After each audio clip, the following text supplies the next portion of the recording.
Matapos ang ginawang pag-atake ng India, mga kapatid, sa Pakistan, eto na, sinasabi na nga natin talagang panibagong digmaan na naman to.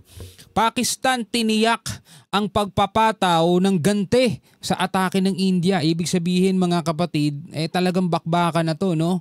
At nagbigay ng airstrike ang India sa kanila, kahit sinasabi ng India, mga tol, na ito'y hindi pag-atake sa civilian at sa militar, kundi doon lamang sa mga terror camp.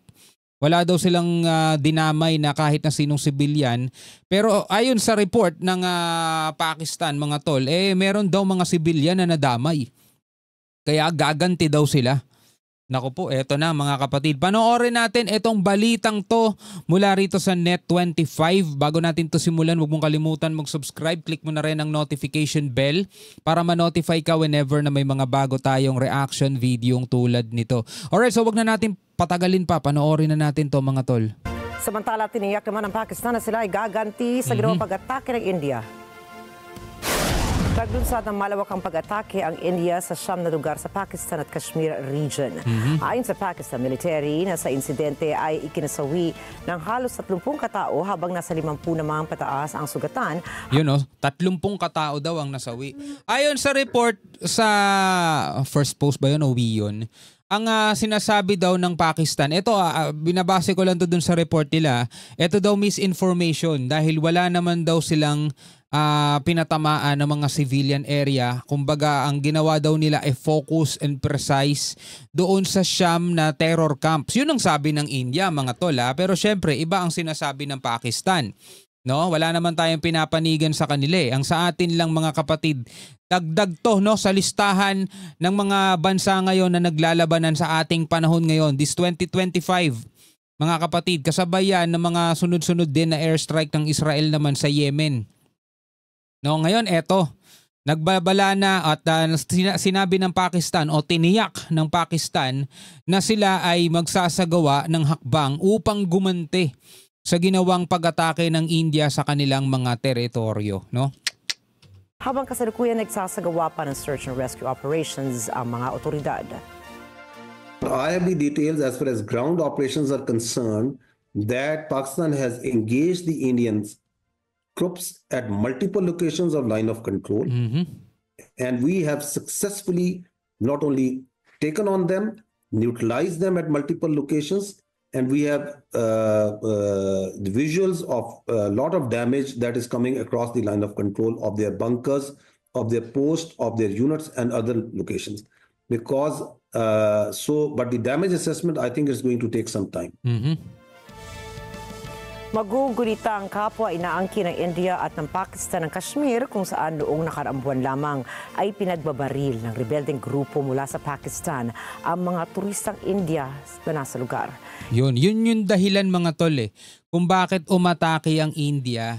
No, 2 weeks ago ay doon nga sa Pahalgam attack. Ito nga yung mga turistang India na pinagbabaril o pinagtitira nung mga rebelding grupo, ayon din dito sa report, no, mga terorista daw, no. At yun ang ikinagagalit ng India. Nagkataon, mga kapatid, etong mga terror group na to is nandirito sa loob ng Pakistan, 'di ba? So nagsagawa sila ng pag-atake doon sa 9 camps, no, na nasa loob ng Pakistan. Pero ang sabi ng Pakistan, mga tol, may mga nadamay daw na civilian ayon sa kanila, kaya siguradong gaganti sila o tiniyak nila ang pagpapataw ng ganti sa atake ng India. Ngayon, sino ang gagantihan nila? 'Di ba? Yung mga military.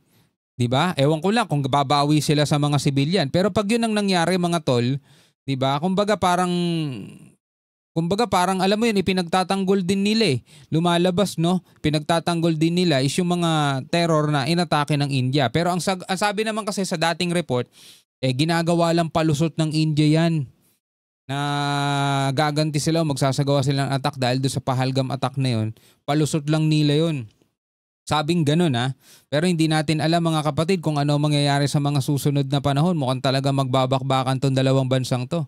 Ito ang pinakabago at pinakamadugong kabanata sa gitna ng India o pagitan ng India at Pakistan matapos ang iilang dekadang pagtaas ng tensyon sa gitna ng magkapitbahay na bansa. Matagal naman may tensyon sa kanila. Nanindigan naman ng Pakistan Sa pag-atake na ito ng India ay maituturing na isang malaking paglabag sa soberenya ng Islamabad at gagawin ng Pakistan ang lahat upang ipagtanggol ang kanilang teritoryo. Then Pakistan will take all these steps that are necessary to defend its territorial integrity, sovereignty, and honor of the country and its people. And these steps are but Pakistan remains a very responsible state. As you understand that after the Pahalgam incident also, Pakistan offered that instead of Putting allegations without evidence, there is a need for undertaking a transparent, independent inquiry by neutral inquiry. And Galit na galit kasi India dun eh. No, dun sa Pahalgam attack na yon. So sabi dito ng Pakistan, nag-o-offer daw sila ng ibang paraan para malutas yan. Pero nanggigigil ang India. Kaya nagsagawa na agad sila na pag-atake doon sa Sham na terror camps. Pero sabi nga dun sa ng India is non-escalatory move yung ginawa nila. But again, eto na nangyari na mga tol Ang tawag nga dun sa operation Operation Sindoor, 'di ba, na ginawa ng India at yan ay kinagagalit ngayon ng Pakistan. So abangan natin ang mga susunod na tagpo. Mukhang hindi lang to magiging India versus terror group na nakabase sa Pakistan. Kumbaga magiging India versus Pakistan na mga tol ang mangyayari dito. And so that's the way forward that we suggested, because we didn't see any shred of evidence on these allegations. Alright mga kapatid, sa ibang balita naman, dugtong na natin to. Ito'y panibagong panghaharas mga tol ng mga barko ng China sa ating mga barko o sa ating barko mga kapatid dito sa may West Philippine Sea. Sabi ng AFP, 3 barko ng China dinikitan at halos banggain na ang BRP Emilio Jacinto. Warship to BRP Emilio Jacinto sa may Baho de Masinloc. Panoorin natin to mga kapatid, maikling balita lang to mula rito sa GMA News. Mainit-init na balita, panibagong harassment ng China sa West Philippine Sea. 3 Chinese vessels ang bumuntot at dumikit sa BRP Emilio Jacinto ng Philippine Navy sa Baho de Masinloc na Talagang bantay sarado nila Baho de Masinloc. Vessels ang bumuntot at dumikit sa BRP Emilio Jacinto ng Philippine Navy sa Baho de Masinloc na bahagi ng teritoryo ng Pilipinas.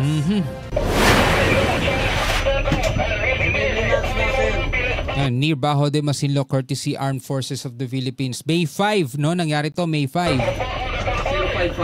055 guys, sir. Ayon sa Armed Forces of the Philippines, halos bumangga na ang isang People's Liberation Army Navy vessel sa BRP Emilio Jacinto na nooy nagsasagawa ng maritime patrol operations. Sa isa pang video, binubuntutan ng isa pang Chinese Navy vessel ang BRP Emilio Jacinto.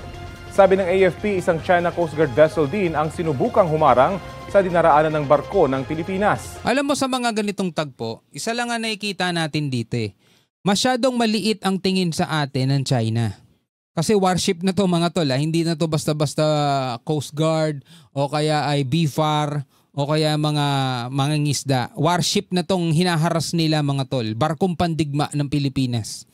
Pero dahil sa kanilang ipinapakitang galaw, pagmaniobra, pagbuntot, pagdikit sa ating warship, nangangahulugan na talagang sobrang liit ng tingin nila sa atin. Hindi nila magawa yan kapag nagsasagawa tayo ng mga maritime exercises o mga joint maritime exercises. Diba? Mga multilateral maritime exercises dito sa West Philippine Sea. Hindi sila makalapit. Hindi sila makadikit hindi nga sila makapag-radio challenge pero tignan nyo mga tol, ang ating barko naglalayag, nagsasagawa ng maritime operation mga tol, pero tignan nyo ginawa nila. 3 barko ng China dumikit, bumuntot at halos banggain itong BRP Emilio Jacinto mga tol. Yan ay labag doon sa, alam naman nila yung rules na yun anti-collision sa dagat. Alam nila yung rules na yun. Sinasabihan nga rin nila tayo ng ganun wag daw tayong dumikit sa kanila at wag daw tayong lumabag sa regulations na yun. No? Kapag tayo, ganun ang approach nila, huwag kayong dumikit sa amin, huwag kayong lumabag sa anti-collision regulation na yan. Pero tignan nyo ginagawa nila, di ba? Tahasang paglabag. Bakit? Kasi nga mababa ang tingin nila sa atin, maliit ang tingin nila sa atin, mahina ang tingin nila sa atin. Kaya ganyang kalakas ang loob nila.